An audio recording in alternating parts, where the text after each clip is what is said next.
আজি আমি ইয়াত চাৰিদিনীয়া বহাগী বৈশাগু মেলা ইয়াত SRMৰ ফালৰ পৰা ইয়াত অৰ্গেনাইজ কৰা হৈছে। কোকৰাঝাৰ জিলাৰ যিমানখিনি SAG বাইদেউজ আছে তেখেতসকলোকে ইয়াত ষ্টল ছেটআপ কৰিছে। মই কোকৰাঝাৰৰ পাব্লিকসকলকে অনুৰোধ জনাইছোঁ তেখেতসকলে আহিব, আমাৰ বাইদেউজসকলক যিসকলে ইমান সুন্দৰকৈ হস্তশিল্পী কৰি ধুনীয়াকৈ হেণ্ডিক্ৰাফ্ট প্ৰডাক্ট, হেণ্ডলুম প্ৰডাক্ট ইয়াত এক্সিবিশ্যন কৰি আছে, চেল কৰি আছে, সেইখিনি কিনি এনকাৰেজ কৰিব যাতে আমাৰ বাইদেউসকলে ভালকৈ এজ ছাকচেছফুল বিজনেছ ওমেন তেখেতসকলে নিজে তেখেতসকলক এষ্টাব্লিছ কৰিব পাৰে আৰু ভালকৈ এণ্টাৰপ্ৰেনিয়ৰ হয়। আমাৰ যিমান পাৰে আমাৰ কোকৰাঝাৰ ডিষ্ট্ৰিক্টত মেক্সিমাম লাখপতি বাইদেউ বা লাখপতি আবু আমি ইয়াত এষ্টাব্লিছ কৰিব পাৰোঁ।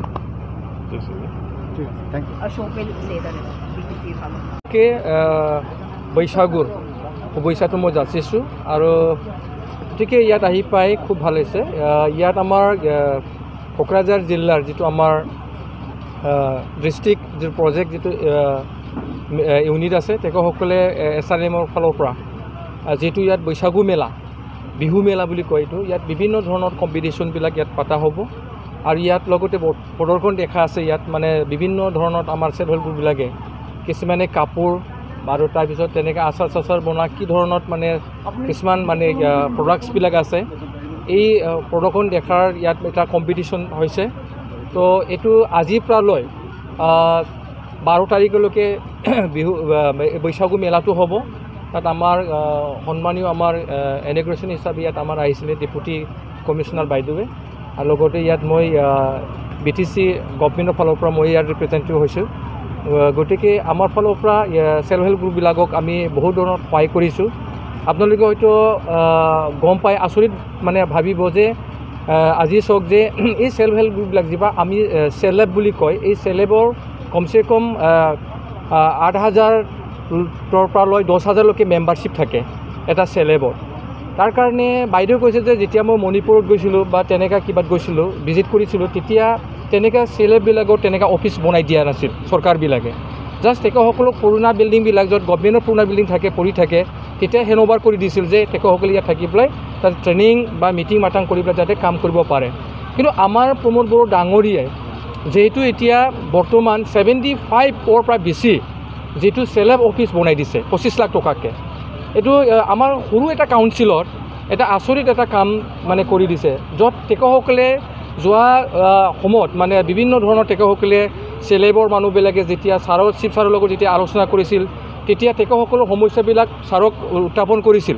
সেই উত্থাপন কৰাৰ সময়ত আমাৰ চিফ ছাৰক তেখেতে কৈছিলে যে আমাক চেলেব অফিচ লাগে। তেতিয়া আমি চেলেব অফিচত থাকি পেলাই আমাৰ ট্ৰেইনিং যিমান ট্ৰেইনিং কৰিব লগা আছে বা আমাৰ মানে চেল্ফ হেল্প গ্ৰুপৰ কাম কাজ কৰিব লগা যিটো আমাৰ অসুবিধা পৰি আছে, গতিকে এইটো আমাক বনাই দিব লাগে বুলি। তাৰ কাৰণে আমাৰ চিফ মহোদয়ে 25,000 টকাকৈ তেনেকৈ মানে 75ৰ পৰা বেছি চেলেব মানে আমাৰ BTR অঞ্চলত বনাই দিছে। আৰু যিবিলাক বাকী আছে আহি থকা যিটো আমাৰ বাজেট আছে, বাজেট ছেশ্যন, সেই বাজেট ছেশ্যনত দি যিবিলাক থাকি গৈছে আৰু এইটো বনাই দিয়াৰ কাৰণে ব্যৱস্থা কৰা হৈছে। আৰু তাৰ লগতে যিটো ছাৰে যেতিয়া মানে গভৰ্ণমেণ্টত যেতিয়া অহা নাছিল 2020 চনত, তেতিয়া নিজৰ যিটো কেম্পিঙত তেখেতে কৈছিলে যে চেল্ফ হেল্প গ্ৰুপবিলাকৰ কাৰণে যে 25,000 টকাকৈ আমি মানে চেল্ফ হেল্প গ্ৰুপক মানে দিয়াৰ ব্যৱস্থা কৰিম। কিন্তু এই কথাটোকে এতিয়া আমাৰ প্ৰমোদ বড়ো ডাঙৰীয়া যিহেতু ফাৰ্ষ্ট পেজ ছেকেণ্ড পেজ তেনেকুৱা দুটা মানে দিয়া হৈ গ'ল।